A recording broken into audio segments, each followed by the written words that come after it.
Welcome to Inside Gaming. I'm Brian. It's the Weekend Roundup. We got more drama with the Epic Games Store to talk about. It looks like they've snagged yet another exclusive. Guess what? People are not happy at all. This time, it's Shenmue 3, the crowdfunded game that raised more than $7 million. Oh, and it's getting money from Sony too, so I guess those crowd funds are just beer money. Anyway, the game has been delayed a million times over the years, and they most recently announced that it's finally, allegedly, coming out this November. Well, a lot of people believe that the PC version will be launching on Steam. Why did they believe that? Well, because there's a Steam page up for the game. It's used Steam logos and marketing materials, and Steam keys are mentioned and pledged here. So yeah, pretty safe assumption that it was going to launch on Steam.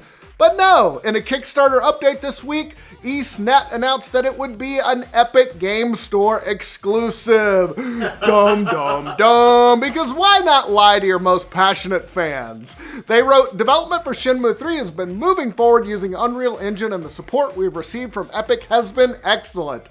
Oh, it's a bad sign. But most importantly, in looking for the most enjoyable experience on PC, it was decided together with Deep Silver after much discussion that the Epic Games Store would be the best distribution platform options. And as you might imagine, people were not cool with that bait and switch. The announcement got more than 1,000, mostly very, very angry replies. Superbacker Frank Wenzel wrote, "Those guys can go themselves. We'll switch my version to PS4, sell the key, and am now done with the devs and the publisher." Another backer, Pekka, wrote, "You really screwed the fan base with this. Greed is an ugly thing. You all should be ashamed of yourselves." Not a great look, guys. From the developer's side, they're most likely doing this because the Epic Games Store, as we all know, gives them a bigger cut of the revenue. But lots of fans don't like the Epic Games Store and point to things like its massive lack of features compared to Steam. Plus, the fact that they said it would come out on Steam and then went back on their word. To make matters worse, the developer EastNet and publisher Deep Silver, is it EastNet? It's YSNet. I think it's East because I'm going by the game East. Anyway, the developer EastNet and publisher Deep Silver have refused to offer people refunds on their Kickstarter pledges, which means that nobody will ever trust them ever again. It's also worth noting that Deep Silver has done this before. They did a similar exclusive deal with Epic for Metro Exodus earlier this year, and people were pissed then too, and they clearly learned their lesson. Anyway, it's a pretty clear example of another developer putting a better revenue split first and fans second. And for a game that's crowdfunded, that stings even worse. All right, on to other news. Google Stadia is set to release later this year, and the big question is, what is latency going to be like? Because if it takes too long to register a button push, well, then a lot of games will basically be unplayable. It'd be like playing everything on my 1994 PC. But don't worry, says Stadia boss Phil Harrison. He told GameSpot that latency, quote, absolutely unequivocally won't be an issue. That's a hard word. Unequivocally?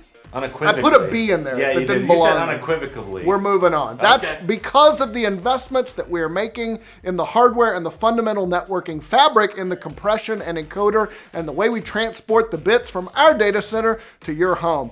I wish I understood what any of that meant, but I'm a communications major. Anyway, he added, we get the data, the video from our data center to your eyeball quicker than your eyeball to brain to nervous system to finger. Which sounds great. It also sounds like masturbation, but I just hope Starbucks Wi-Fi is going to be able to handle all this, because otherwise I'm screwed. I will say, by the way, Greg Miller was talking about on his Twitter. Oh, you know Greg Miller? You've never mentioned that before, right? ever. He mentions it all the time. Yeah, well, we're friends. He was saying that he tried out Project xCloud and Google Stadia while at E3. And he said, xCloud, there were a couple moments where it felt a little laggy. Yeah. But Stadia, he never noticed any lag. Yeah. If it works, it'll be crazy. Like, it'll change everything. But if you live in Montana, this shit isn't going to work. Right. It's just not going to work. It's also going to kill your data. No offense to Montana. It's beautiful out there. I love y'all. All right, moving on. Nintendo has moved production of some Switches out of China.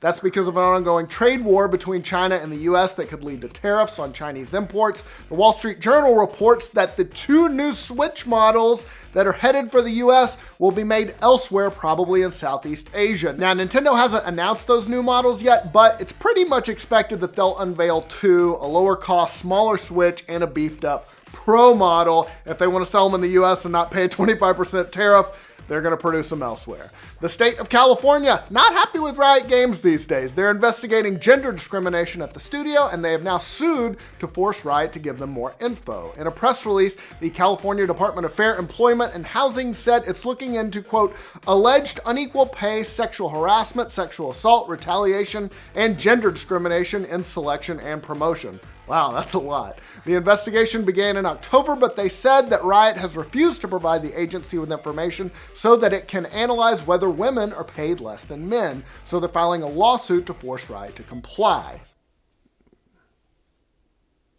Just a hair fix break there. Riot has been in the news lately for its not-so-great work culture. Riot told Kotaku that, quote, we've been cooperating in good faith with the DFEH to address its concerns, and they promptly responded to the requests.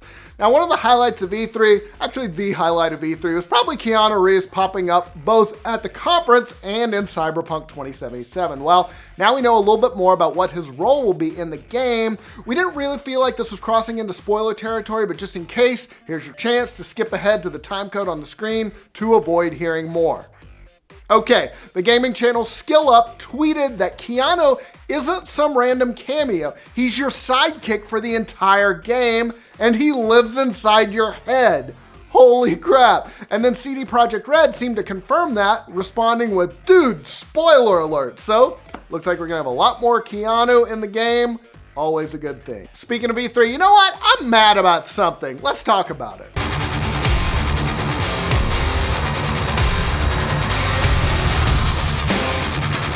All right, I want to talk about that Avengers trailer that we saw from Crystal Dynamics. Square Enix is doing it. What the f***? Like, no gameplay, no Hawkeye, and who are those characters? They all look like stunt doubles. Thor looks like he's in a bad metal band in your hometown.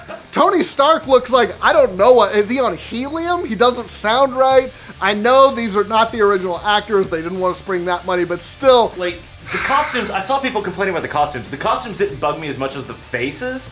And it's like, I heard people say, well, you're just used to like Robert Downey Jr. And I was like, no. I understand these are going to be different. These just look weird. They looked weird. Also, the costumes did look weird. Did Captain America wear 5 bulletproof vests in that trailer? Like, what? It looked like the storyline looked kind of interesting, but everything else just looked like a mess.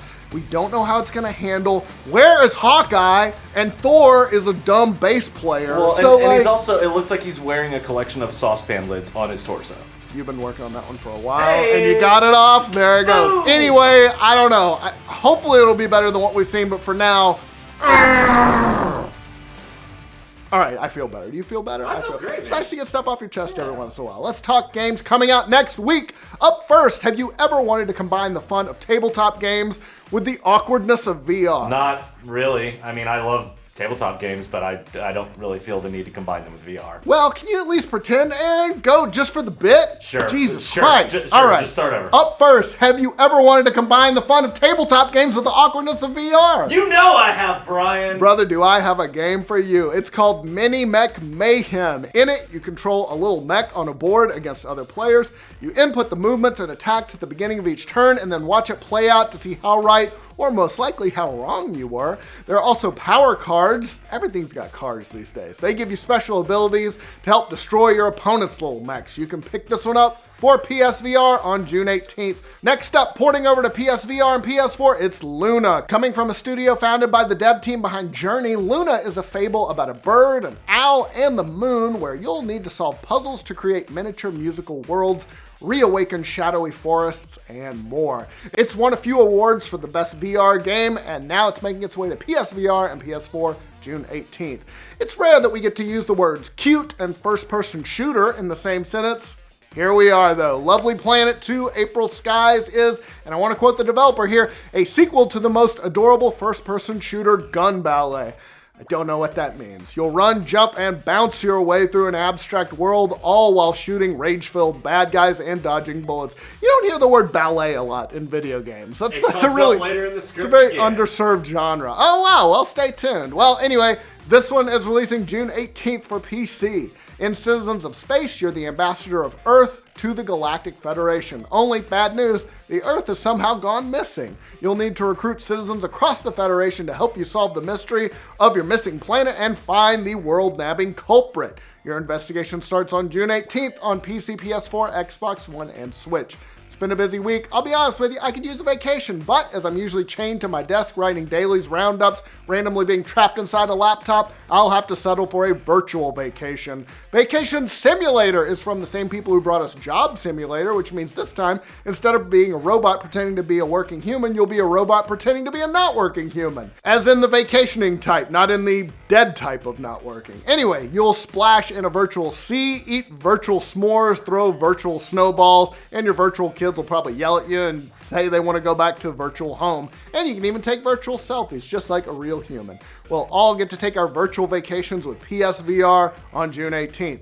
After raising more than $5.5 million on Kickstarter 4 years ago, Bloodstained Ritual of the Night is finally releasing next week. I'm excited about this one. The spiritual successor to Koji Igarashi's Castlevania games was supposed to release in 2017, but now, after a number of delays and issues, it is finally here. The game follows a hero named Miriam as she battles her way through a demon-infested castle to cure an alchemist's curse and save humanity. It's releasing for PC, PS4, and Xbox One on June 18th and Switch June 25th. Another week, another RTS game. Steel Division 2 is a historically accurate World War II real-time strategy game set on the Eastern Front. It boasts real-time tactical battles with tanks, planes, trucks, and infantry, all at your command. It also has a turn-based strategic campaign where you'll move your armies and choose your battles before heading down to the real-time battlefield. It's available on PC June 20th. Porting over to the Switch, it's Slender: The Arrival. This game originally came out in 2013 after the success of Slender: The 8 Pages, but now 6 years later, you can experience the terror of being hunted by the infamous Slender Man while on the go. Maybe play it on a camping trip. It releases June 20th. This next game, really weird, so I'm just gonna read the Steam description. My Friend Pedro is a violent ballet, there it is again, about friendship, imagination, and one man's struggle to obliterate anyone in his path at the behest of a sentient banana. The strategic use of split aiming, slow motion, and the old stylish window breach create one sensational action sequence after another in an explosive battle through the violent underworld. That is either the coolest description ever or the dumbest. I don't know, maybe both. Anyway, My Friend Pedro, it's out on PC and Switch June 20th. Muse Dash is one part parkour game, one part rhythm game, and one part anime girls. You'll dash and dance your way to victory with all 3 different anime girls in what the developer calls a romantic backdrop. I'm sure this is already on Lawrence's Steam list. If you're interested in parkour games, rhythm games, and or anime girls, and who isn't, check out Muse Dash on PC and Switch June 20th. In a game that reminds us a little bit of Bomberman, it's Scrap Rush. 4 players battle it out to try and use cubes of junk to crush each other until only one scrap bot remains. It's local multiplayer only, so no playing with others online, but I guess if you have friends that you want to come over so you can crush them with your junk, you can do so on PC and Switch June 20th.